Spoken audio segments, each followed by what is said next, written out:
jaunam pārim, kas grib apprecēties, un viņi izmisīgi nedzenas viens otram pakaļ, tad kaut kas nav kārtībā. Tad es patiešām izaicināšu, pārbaudīšu šīs attiecības. Pieķerties nozīmē dzīties pakaļ. Otra nozīme ir būt savienotiem kopā. Pakaļdzīšanās rezultātā jūs tiekat noķerti. Dzīvoja kāds ķēniņš, kas devās karā. Bībelē ir teikts, ka viņš uzvilka savu bruņutērpu un cīnījās pret sīriešiem. Viens no strēlniekiem nejauši izšāva bultu un tā trāpīja starp bruņutērpa daļām. Tieši tas pats vārds kā pieķeršanās. Kad jūs pieķeraties, jūs nekļūstat par vienu un to pašu. Jūs esat bruņu daļa, un viņa ir bruņu daļa. Bruņu savienojuma vieta ir tā, kur notiek pieķeršanās. Kad jūs domājat par laulībām, tad sākumā tas ir ļoti emocionāli. Tad tas kļūst nedaudz mazāk emocionāli. Ar laiku jums ir jāizvēlas pieķerties. Jums jāturpina satuvināties. Jums jāturpina salikt kopā bruņu daļas.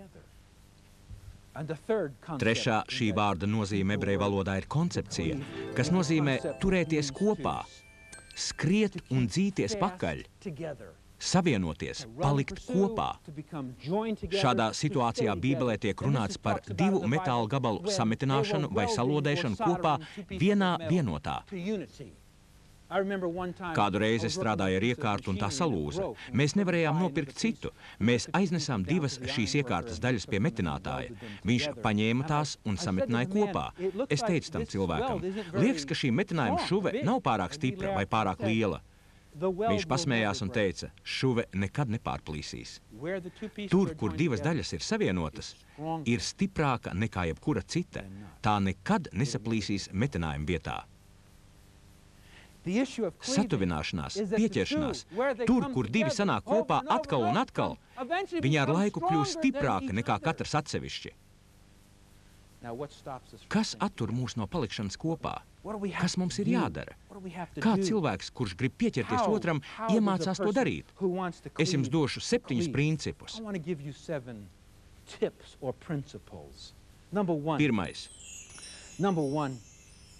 Pilnībā aizejiet no visiem citiem. Pilnībā aizejiet no visiem citiem. Tikai tu, Džon, un tikai viņa, Mārša.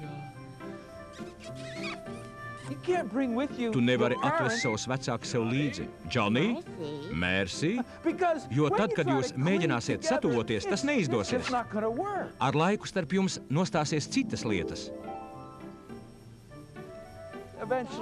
Tēt, jūsu bērni var izrādīties pašā vidū. Var būt ļoti grūti satuvināties.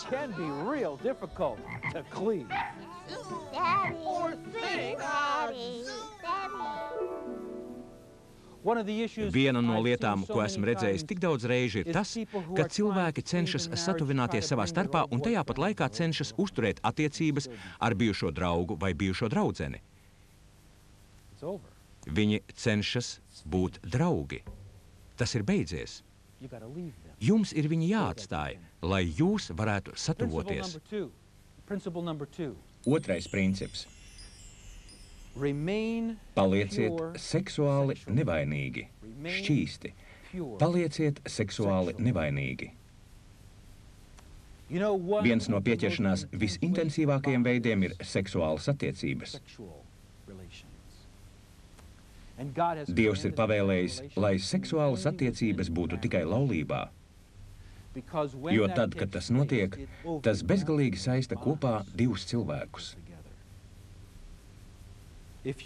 Jā, jūs bijāt neķītri pirms laulības. Ja nebijāt jaunava, kad precējāties, jums bija grūtāk pieķerties, satuvināties.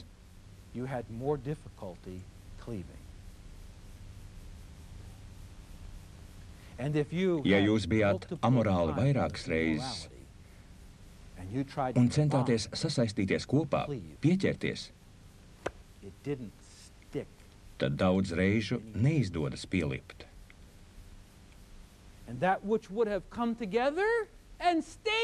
Ja Dieva priekšā jūs būtu palikuši nevainīgi līdz brīdim, kad pasakat jā, Tad brīdī, kad kļuvāt tuvi, seksuālās attiecības, Dieva saistošas, būtu bijušas neizmērojamas, nepārvaramas. Bonding would be overwhelmingly on your side. Tieši tāpat, kā viņš vienmēr liek cilvēkiem gribēt dzīties pakaļ tam, kurā viņi ir iemīlējušies, pieķerties, viņš izdara kaut ko vēl spēcīgāku. Tas ir tad, kad vīrs un sieva satuvojas kā vīrs un sieva gultā.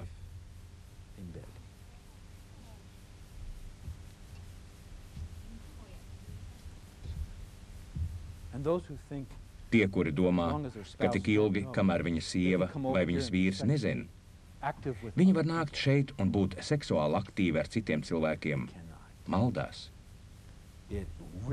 Viņi to nevar darīt. Tas sarauj saiknes sīkās strēmelēs.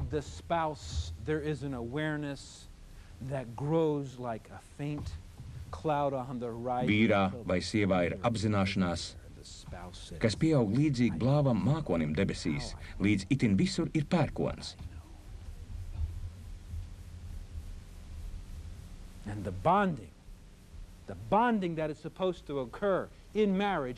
Vīrs vai sieva saka, es nezinu, kā es zinu, taču es zinu. Tad, kad mēs cenšamies pievilt savu laulāto draugu, mēs pieviļam paši sevi. Un mūsu saikne, kurai būtu jābūt laulībā, sāk sairt. Tas attiec ne tikai uz cilvēkiem, bet arī uz pornogrāfiju. Skatoties filmas, kuras jums nevajadzētu skatīties, vai žurnālus, kurus nevajadzētu aplūkot. Kāpēc?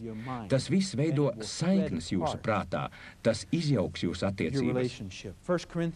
Pāvela 1. vēstulē korintiešiem 7. nodaļas 2. un 3. pantā ir teikts: bet netiklības novēršanas labā, lai katram ir sava sieva, un katrai sievai savs vīrs. Vīrs, lai izpilda savu pienākumu pret sievu, un sieva pret vīru. Kāds ir Bībeles viedoklis? Bībele norāda uz to, ka jums ir jāsaistās seksuāli. Tā ir daļa no tā, kā tas notiek. 3. Mīliet ilgstoši. Mīliet ilgstoši. Tieši tādēļ laulības ceremonijas laikā mēs sakām, līdz nāve mūs šķirs. Henrijs Smits teica, vispirms viņam ir jāizvēlas savu mīlestību, un tad viņam ir jāmīl sava izvēle. Henrijs Fords, kas izgudroja mašīnas un to pilnveidošanas principus, savā 50. kāzu gada dienā teica, kāda ir laba laulības formula? Tieši tāda pat kā veiksmīgai mašīnai. Palieciet pie viena modeļa.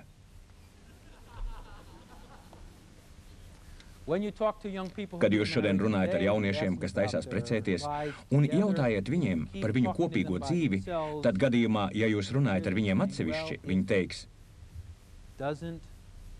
ja neizdosies, šķiet, ka neizdevās. Ja jūs neuzņematies atbildību par Dieva likumu, palikt kopā līdz nāvi jūs šķir, tad jūs ņemat milzīgu saiti, kas ir ap jums abiem.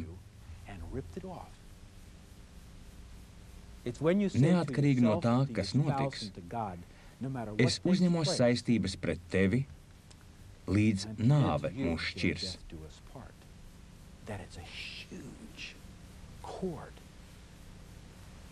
Tā ir milzīga saite ap jums abiem. Vai esat tam gatavi, neatkarīgi no tā, kas notiks? 4. Dzīvojiet atbilstoši savas dzīves līmenim. Tas ir milzīgs iemesls, kādēļ cilvēki nepieķeras, nesatuvinās. Dzīvojiet atbilstoši savas dzīves līmenim. Nedzīvojiet atbilstoši jūsu vecāku dzīves līmenim. Džonī, Mērsī? Tas šodien sagādā grūtības. Jauns pāris, kuram nav naudas, vēlas tādu pašu mašīnu kā viņu vecākiem. Ak, Mārša! Un tādu māju kā vecākiem. Ak, Džon! Un tādas mēbeles kā mātei un tēvam. Mārša! Kā tevi sauc?